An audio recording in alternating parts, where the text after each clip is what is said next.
আপনি যেটা জানতে চাচ্ছেন সেটি হচ্ছে যে আমি একটা ফেসবুকে পোস্ট দিয়েছিলাম আমাদের প্রধান উপদেষ্টা মহোদয় জনাব ডক্টর ইউনুস সাহেব। উনি চট্টগ্রাম বিশ্ববিদ্যালয়ে সমাবর্তন অনুষ্ঠানে দীর্ঘ বক্তব্য লিখেছিলেন।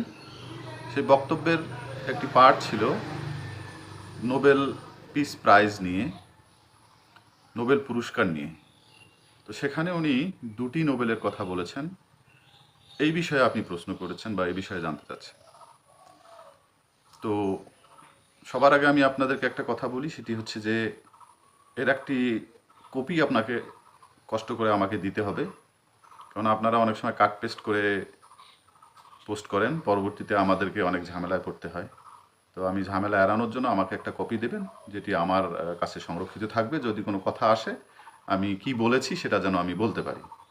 তো যাক, তাহলে দুটি নোবেল পুরস্কারের বিষয়ে আমিও শুনেছি। চলেন তাহলে একটু নোবেল পুরস্কারের বিষয়ে উনি যে বক্তব্য রেখেছেন সেটি একটু শুনে আসা যাক। আমি যেটাতে দৃষ্টি আকর্ষণ করছি সেটা হলো, আসলে এই বিশ্ববিদ্যালয় দুটি নোবেল পুরস্কারের জন্য গৌরববোধ করতে পারে। একটি তো আমি ব্যক্তিগতভাবে নোবেল পুরস্কার পেয়েছি এখানে শিক্ষক থাকা অবস্থায়। দ্বিতীয়ত হলো যে গ্রামীণ ব্যাংক সৃষ্টি হলো, সেই সৃষ্টির গোড়াতেও কিন্তু চট্টগ্রাম বিশ্ববিদ্যালয়ের আইনে, গ্রামীণ ব্যাংকের আইনে লেখা আছে পরিষ্কার এই ব্যাংক কোথার থেকে আসলো। এই ব্যাংকের জন্ম হয়েছে চট্টগ্রাম বিশ্ববিদ্যালয়ে অর্থনীতি বিভাগে, সেটা তার স্পষ্ট উল্লেখ আছে। কাজে দুটো, এবং গ্রামীণ ব্যাংকও একটা নোবেল পুরস্কার প্রাপ্ত প্রতিষ্ঠান। কাজে দুটি নোবেল পুরস্কারের জন্য এই বিশ্ববিদ্যালয় নিজেদের ছাত্রছাত্রীদেরকে জানাতে পারে যে এটার ইতিহাস কি। তো এই হচ্ছে ওনার মূল বক্তব্য। উনি স্পষ্টভাবেই বলেছেন যে দুটি নোবেল পুরস্কারের কথা। আমার বিশ্লেষণ যতটুকু, 1901 সাল থেকে নোবেল পুরস্কার দেয়া শুরু হয়। আমি শুধুমাত্র এখানে বলবো নোবেল পিস প্রাইজ মানে শান্তি পুরস্কার যেটি, সে বিষয়ে। বাকি নোবেলগুলো কেমিস্ট্রিতে আছে, অন্যান্য বিষয়ে আছে, সে বিষয়ে আমি যাব না। তো নোবেল পিস প্রাইজ যেটি, এটি আমি 1901 সাল থেকে এ পর্যন্ত সবগুলোই স্টাডি করেছি।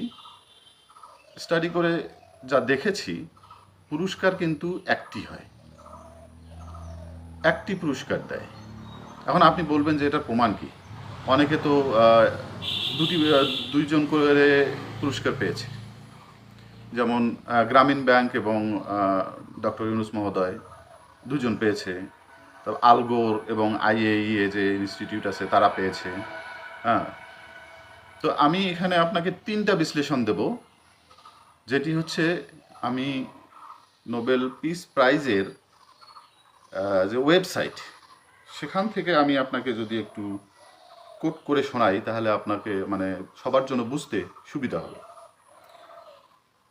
এটি হচ্ছে যে আপনি এই তথ্যগুলো ইজিলি পেয়ে যাবেন, রেফারেন্স হিসেবে আমি বলছি সত্যতা প্রমাণের জন্য। www.nobelprize.org, এই ওয়েবসাইটে, এটি হচ্ছে নোবেল কমিটির বা নোবেল পুরস্কারের মূল ওয়েবসাইট। সেখানে যদি আপনারা দেখেন 1901 সাল থেকে এ পর্যন্ত যতগুলো নোবেল প্রাইজ দেয়া হয়েছে,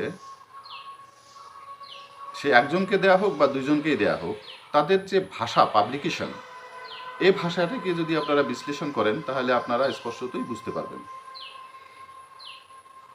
মাঝখানে বিশ্বযুদ্ধের কারণে কিছু সময় নোবেল পুরস্কার প্রদান বন্ধ ছিল, সেটি বাদ দিয়ে বাকি যেগুলো আছে সবগুলোই আমি পড়েছি।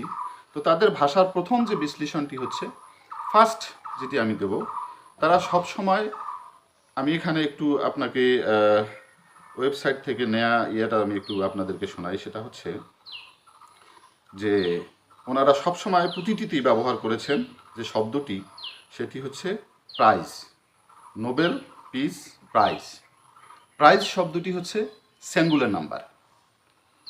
আর হচ্ছে যদি এখানে দুটো নোবেল পুরস্কার দেওয়া হতো তাহলে ডিক্লারেশনে অবশ্যই থাকতো প্রাইজেস, যেটি হচ্ছে প্লুরাল নাম্বার।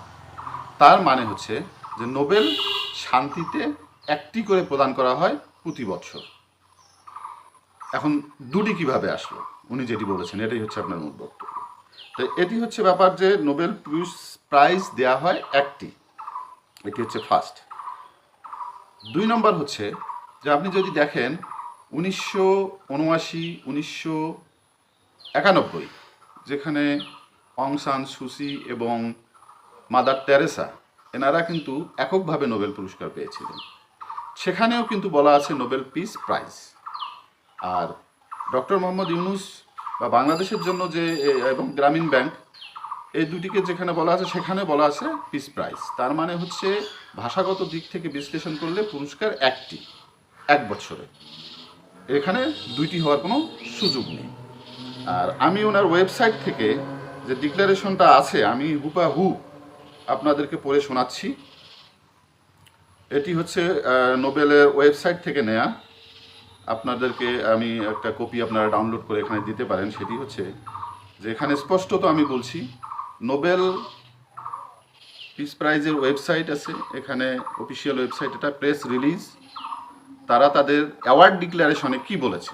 অ্যাওয়ার্ড ডিক্লারেশনে বলেছে, the নরওয়েন Nobel committee has decided to award the Nobel peace prize for 2006 divided into 2 equal parts, comma,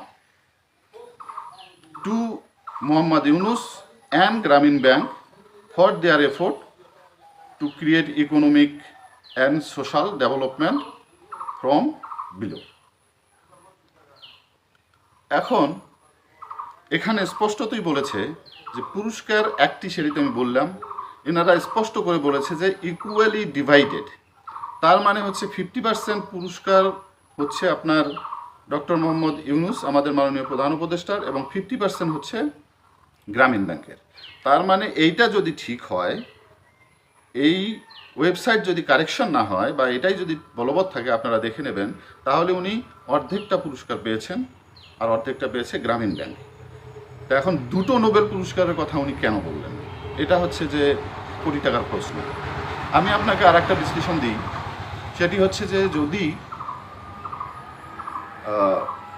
football খেলায় একক যে দ্বৈত খেলা আছে, যেমন ধরেন ব্যাডমিন্টনে একক আছে, দ্বৈত আছে, টেনিসে একক আছে, দ্বৈত আছে, দুইজনে মিলে খেলে, তাহলে যদি যে ফার্স্ট হবে তাকে কিন্তু ওই একটা পুরস্কার দেওয়া হয়। আবার যৌথভাবে যিনি ফার্স্ট হয় তাকে ওই পুরস্কার কিন্তু একটা দেওয়া হয়, কিন্তু মেডেল দেওয়া হয় দুটো। আবার ফুটবলে মেডেল কিন্তু দেওয়া হয় 11টি, পুরস্কার কিন্তু একটি।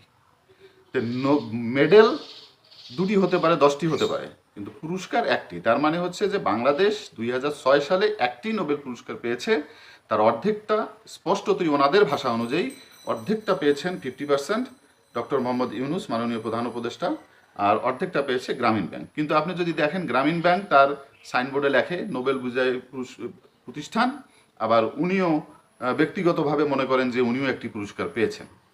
এখানে বুঝলাম না এই বিষয়টা নিয়ে আসলে কথা বলা দরকার। তবে যদি আপনি মনে করেন যে এভাবে হতে পারে যে এই কারণে উনি বলতে পারেন, সেটা হচ্ছে ম্যাথমেটিক্যালি আপনি একটা টার্ম দেখবেন, ধরে নেন যে 10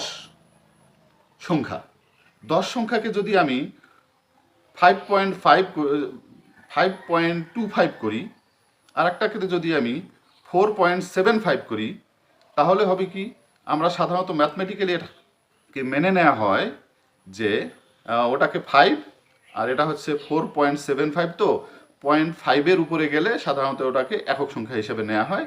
তার মানে এটা হচ্ছে 5। তার মানে এটাকে আপনি মনে করেন যদি উনি এদিক থেকে বলেন, কিন্তু সে সুযোগটা নরওয়েন কমিটিও কিন্তু এখানে রাখেননি। এই কারণে ওনারা স্পষ্টভাবে বলে দিয়েছেন, যেটা আমি আপনাকে পড়ে শোনাইলাম, যে ইকুয়ালি ডিভাইডেড। তার মানে হচ্ছে উনি যতভাবেই বলুক উনি 50% মানে আধা বা অর্ধেকটা নোবেলের অধিকারী, অর্ধেকটা হচ্ছে গ্রামীণ ব্যাংক অধিকারী। তো আমার মনে হয় এ বিষয়ে উনি ভালো বক্তব্য দিতে পারবেন। আর এ বিষয়ে আলোচনা সমালোচনা করার জন্য আমি আপনাকে কিছু বলিনি। আমার কাছে যে তথ্য আছে এই তথ্য যদি সঠিক হয় তাহলে উনি নিজেও সম্পূর্ণ বা পূর্ণাঙ্গ নোবেল প্রাইজ বিজয়ী নন। উনি হচ্ছেন অর্ধেকটি বা 50% নোবেল পিস প্রাইজ বিজয়ী এবং বাকি অর্ধেকটি হচ্ছে আপনার গ্রামীণ ব্যাংক। ধন্যবাদ।